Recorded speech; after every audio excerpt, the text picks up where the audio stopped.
এবারে আমি দুটো তিনটে উদাহরণ দিই। একটা উদাহরণ আমি তো দিলাম যে জ্বরের পরে খিদে চলে গেছে বা এই গেছে। ধরুন এই লোকটা যার জ্বর হয়েছে, জ্বরের পরে তার খিদে কমপ্লিটলি চলে গেছে। আপনি তার ইউএসজি করুন, স্ক্যান করুন, যা পারেন করুন, whatever the investigation, starting from simple USG to barium meal to CT scan to PET scan, আপনি যা পারেন করুন, কোনো প্যাথোলজিক্যাল অল্টারেশন পাওয়া যাবে না, অথচ দ্যাট পার্সন ইজ সাফারিং। অর্থাৎ some functional disorder is there. Doctor কেন্টের ফিলোসফি যদি আমরা পড়ি, আমরা দেখব যে disorders first comes in the sensorium. একটা লোক সুস্থ, ধরুন আজকে আমাদের এখানে 149 জন পার্টিসিপেন্ট আছে, আমরা সবাই শুনছি, আমরা কিন্তু কেউ ফিল করছি না যে আমাদের হার্টটা ধুকপুক ধুকপুক করছে। So this is normal, having no special sensation. কিন্তু এই যে আমি বললাম, হয়তো আমাদের মধ্যে কেউ কেউ এই মুহূর্তে ফিল করা শুরু করলেন যে না সত্যি তো আমার হার্টটা ধুকপুক করছে। So this is conscious mind. যদি আপনার হার্টের কোনো সমস্যা হয়, যদি আপনার প্যালপিটেশন হয়, you will start feeling this palpitation, ধুকপুক ধুকপুক ধুকপুক করবে হার্টটা, তার পরবর্তীতে তার যা যা অ্যাডভান্সমেন্ট হবে। অর্থাৎ having no feeling is a state of health, having some feeling is a state of unhealth. এবং এই যে ফিলিং, এই ফিলিংটা first comes, alteration of feelings first comes in the level of sensorium. Doctor Hahnemann aphorism 11-তে বলেছেন, আমি একটু অর্গানটা খুলি। ডক্টর হ্যানিম্যান অ্যাফোরিজম 11-তে বলছেন, when a person falls ill, it is only this spiritual self-acting vital force everywhere present in his organism that is primarily deranged by the dynamic influence upon it of a morbific agent. অর্থাৎ primarily the vital force is getting deranged, our sensorium is getting deranged, অনেক পরে, যেটাকে doctor Kent বলছেন the end result is the pathological changes. সুতরাং this is much earlier than the pathological changes. আপনারা প্রত্যেকে Covid সম্পর্কে অবগত। আমি একটা উদাহরণ দিই কোভিডের। আমরা কেউ আমাদের ছোটবেলায় হ্যাপি হাইপক্সিয়া ব্যাপারটা জানতাম না, আমরা কেউ জানতাম না হোয়াট ইজ হ্যাপি হাইপক্সিয়া। আমরা এখন জানি কি হ্যাপি হাইপক্সিয়া। একটা লোক কোভিডে ইনফেক্টেড হয়েছেন, বা তার নিউমোনিয়া হয়েছে, বা তার কোনো লাং ডিজিজ হয়েছে, মেবি আইএলডি হয়েছে, মেবি সার্কোইডোসিস হয়েছে, যাই হোক, সেই লোকটার অক্সিজেন লেভেল ফল করছে। কিন্তু অক্সিজেন লেভেল তার 88, 85, 84, 80, person is absolutely feeling good, he is having no dyspnoea, লোকটার কোনো শ্বাসকষ্ট নেই, আরো কমছে 75, 70, এখনো লোকটার কোনো শ্বাসকষ্ট নেই, আরো কমছে 68, 65, 63, 60। যে লোকটার normal oxygen level, partial pressure of oxygen থাকা উচিত 95+, রক্তের পার্শিয়াল প্রেশার অফ অক্সিজেন 60-তে নেমে এসছে, still that person is not feeling any dyspnoea, not feeling any lack of oxygen, তার কোনো শ্বাসকষ্ট নেই।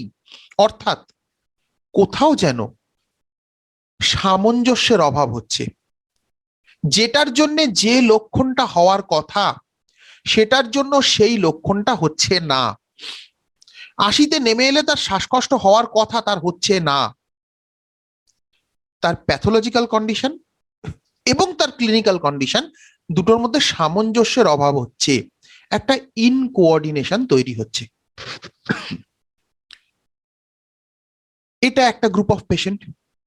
আবার একটা গ্রুপ অফ পেশেন্ট হয়তো দেখা গেল কিরকম না, পেশেন্টটা ঠিক আছে, সুস্থ লোক, হঠাৎ করে করোনা ইনফেক্টেড হলো এবং suddenly within a span of 4 to 5 days পেশেন্টটা এক্সপায়ার করে গেল।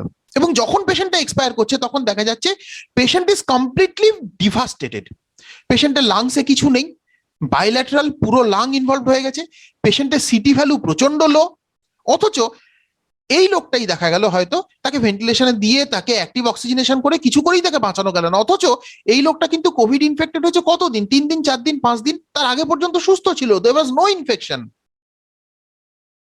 অর্থাৎ র্যাপিড, ভায়োলেন্ট, ভিরুলেন্ট ডিস্ট্রাকশন, এটা আর একটা গ্রুপ অফ সিমটম।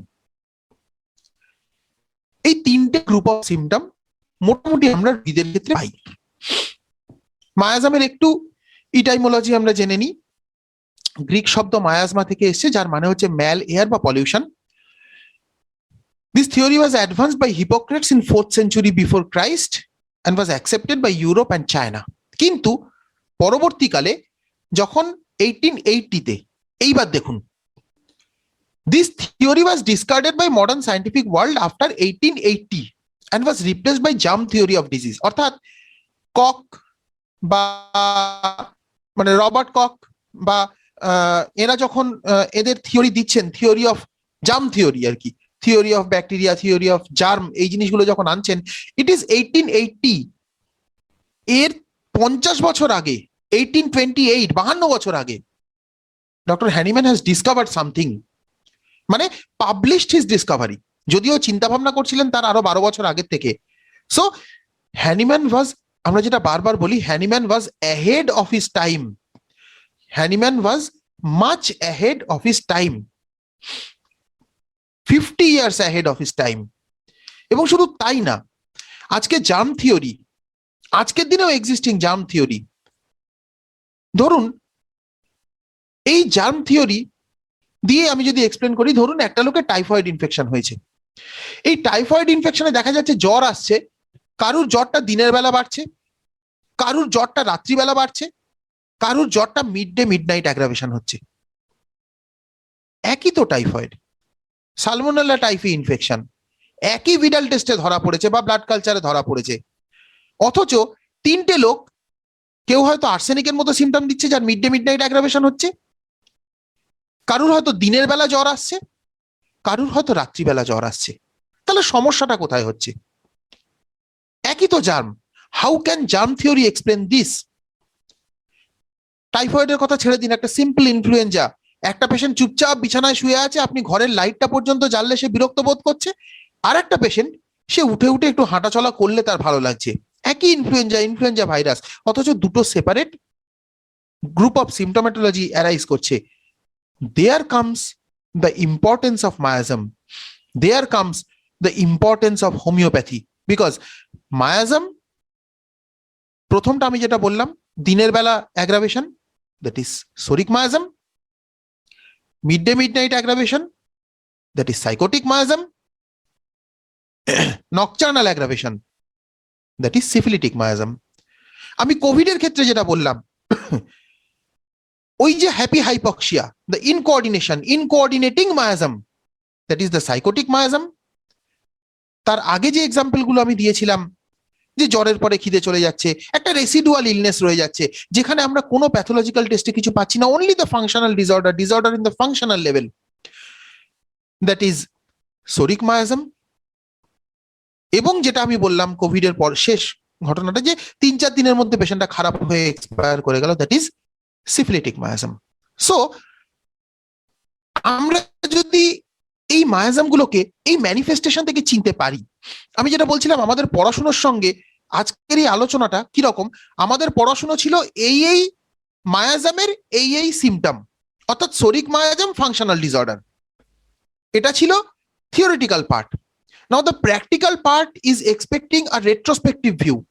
পেশেন্ট এসে আমাকে বলবেন I am suffering from functional disorder, আমি বুঝে নেবো সোরিক মায়াজম এবং আমি তাকে সোরিক গ্রুপ অফ মেডিসিন প্রেসক্রাইব করবো? নো, পেশেন্ট আমাদের কাছে তাদের সিমটোমেটোলজি দেবে এবং আমাদেরকে সিমটোমেটোলজি থেকে সেই অরিজিনাল মায়াজমটাতে ফিরে যেতে হবে এবং সেই গ্রুপ অফ মেডিসিনকে খুঁজে বার করতে হবে।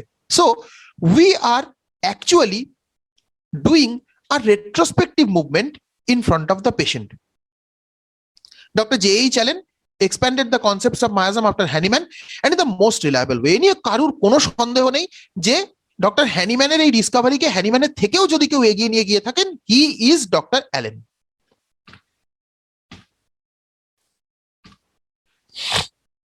Miasm as conceived by Dr. Hahnemann. He believed that all root causes of chronic disease are miasms এবং হ্যানিম্যান বিশ্বাস করতেন যে all miasms they originate from psora. কেন, কিভাবে, আমি সেটা একটু পরে আসছি। Sycosis and syphilis they comes as secondary miasm, যেটা ডক্টর হ্যানিম্যান মনে করতেন। এবং শুধু তাই নয়, হ্যানিম্যান প্রথম দিনে মায়াজাম আবিষ্কার করে ফেলেননি। হ্যানিম্যান কি বলতেন, বা হ্যানিম্যান প্রথম দিকে কি বলেছিলেন? হ্যানিম্যান বলেছিলেন কিছু invisible living creature, excessively minute invisible living creature, they are responsible for disease. অর্থাৎ যেটাকে পরবর্তীকালে 1880 অনওয়ার্ডস, যেটাকে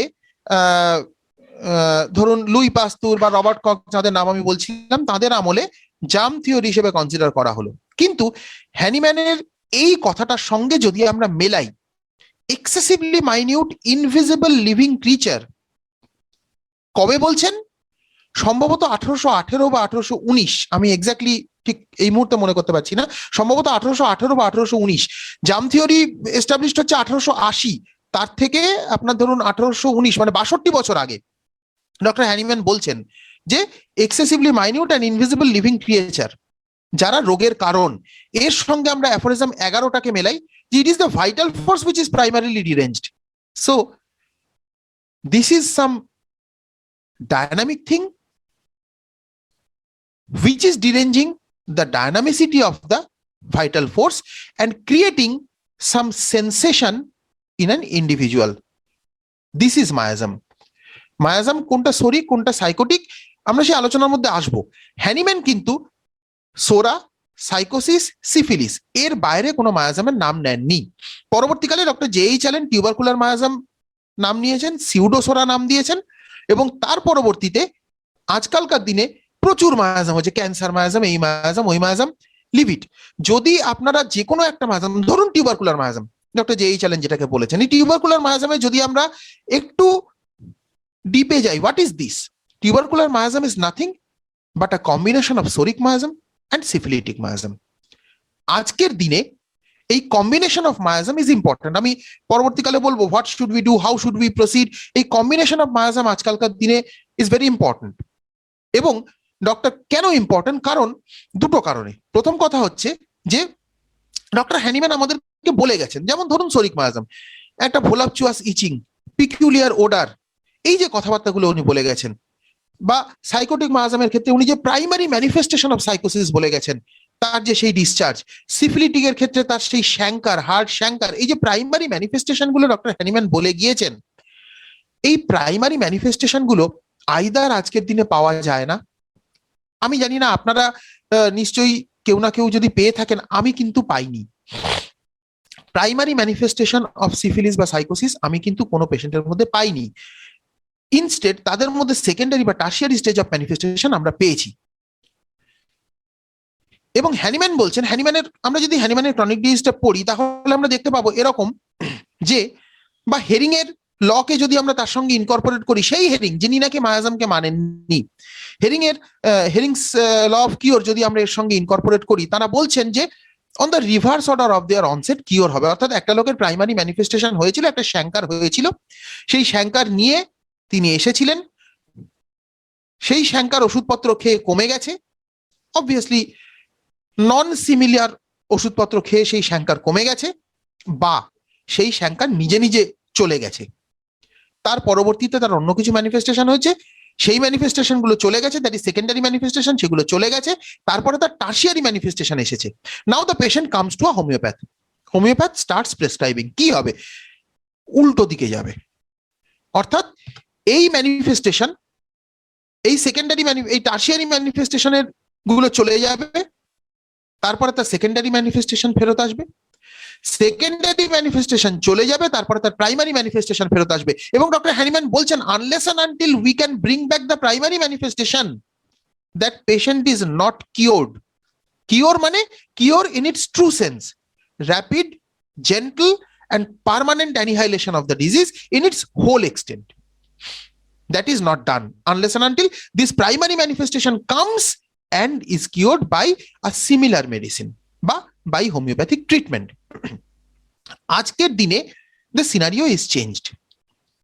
আজকের দিনে আমি জন্মেছি, আমি একটি ছেলে যে জন্মেছি, আমার বাবা মায়ের থেকে আমার উৎপত্তি, আমি জীবনে কোনোদিন ক্রস কোয়ার্টারে যাইনি, I have never gained psychosis originally বা never gain syphilis originally in my own, কিন্তু আমার মধ্যে সাইকোটিক নেচার আছে, আমার মধ্যে সিফিলিটিক নেচার আছে, হাউ বা হুইচ স্টেজ? আমার মধ্যে ম্যানিফেস্টেড মায়াজমেটিক স্টেট আমাদের মধ্যে রয়েছে। সো হ্যানিম্যানের যে কনসেপ্ট ছিল যে to bring back the original stage, the primary manifestations in that patient, আজকের দিনে আমাদের সেখান থেকে ডিভিয়েট করে যেতে হবে। আজকের দিনে যদি আমাকে কেউ সাইকোসিসের এগেনস্টে থুজা দিয়ে, বা ধরুন সাপোজ আমার ক্ষেত্রে থুজা ইন্ডিকেটেড হলো, থুজা বা মেডোরিনাম দিয়ে যদি মনে করেন যে আমার মধ্যে সেই সাইকোটিক ডিসচার্জ ফেরত আসবে, এটা কিন্তু মূর্খামি। আমার মধ্যে সেই সাইকোটিক ডিসচার্জ কোনোদিন ফেরত আসবে না। আমার মধ্যে কোনটা ফেরত আসবে? Exactly the stage at which I inherited this. আমি তো এগুলোকে ইনহেরিট করেছি আমার বাবার থেকে বা আমার মায়ের থেকে। সো আমার মধ্যে সেই ইনহেরিটেড স্টেজ অবধি যাবে, অর্থাৎ the original symptoms of this miasm which were prevalent in me during my birth বা during my inheritance, সেই স্টেজ অবধি আমার মধ্যে ফেরত যাবে। সুতরাং হ্যানিম্যানের কথাকে আমাদের মানতে হবে, আজকের দিনে আজকের মতো করে মডিফাই করে নিয়ে। অবভিয়াসলি এই মডিফিকেশনের মাধ্যমে বা মডিফিকেশনকে ছুতো হিসেবে দাঁড় করিয়ে হ্যানিম্যানের থেকে ডিভিয়েট করে গিয়ে নয়। সুতরাং miasm as doctor Hahnemann conceived it, একটু সেখান থেকে অ্যাডভান্স হয়ে miasm as we should conceive it in nowadays. আমরা কি করব? How should we proceed? আমাদের প্রসিড করার ক্ষেত্রে হচ্ছে যে আমরা একটা কেস যখন দেখব, আমরা তাকে কেস রেকর্ড করব, এবং here comes the question of anamnesis, অর্থাৎ chronological development of symptoms of the person from the beginning. প্রথমে কি হয়েছিল, তারপর কি হয়েছে, তারপর কি হয়েছে, তারপর কি হয়েছে। যখন সারবে, শেষটা আগে যাবে, তার আগেরটা তারপর, তার আগেরটা তারপর, প্রথমটা সবার শেষে। So here comes the importance of anamnesis, অর্থাৎ মায়াজমেটিক কনসেপ্টের সঙ্গে অ্যানামনেসিসের কনসেপ্ট ইজ, মানে কি বলবো, লাইক নেক টু নেক রিলেশন। একের সঙ্গে আর একজন খুব ক্লোজ রিলেশন, এবং একটাকে ছাড়া আর একটাকে ইমপ্লিমেন্ট করা সম্ভব নয়। যেটা আমি বলছিলাম, theory of miasm was not accepted universally. Doctor Hering was an ardent believer and follower of Dr. Hahnemann. Still, he did not keep faith on the concepts of miasmatic theory. আমি আমার সঙ্গে herring guiding symptoms আজকে রাখিনি, আমি তার বদলে তার যে ফলোয়ার, ডক্টর হেরিং এর follower doctor H C. Allen, marvellous follower, এবং এরকম ফলোয়ার বোধহয় পাওয়া খুব ডিফিকাল্ট। এবং ডক্টর অ্যালেনের যে বই, যেটাকে আমরা অ্যালেন্স কিনোট বলে জানি, কিনোটস অ্যান্ড ক্যারেক্টারিস্টিক্স উইথ কম্প্যারিজনস, এই বইটা কিন্তু অ্যাকচুয়ালি হেরিং গাইডিং সিমটমের জিস্ট। সেই বইটা আমি আজকে নিয়ে বসেছি। কেন বসেছি? যে ডক্টর হেরিংকে ডক্টর হেরিং এর কথা দিয়ে ডিসকাস করবো বলে, অন্য কারোর কথা লাগবে না। Allen's reply to doctor Hering, আমি পরে আসছি। তার আগে আমি একটু বলি, আমি যেটা প্রথমে বলছিলাম না, ডক্টর হেরিং যদি আর কিচ্ছু না করতেন, শুধু ল্যাকেসিস আবিষ্কার করতেন, তাতেই তিনি অমর হতেন।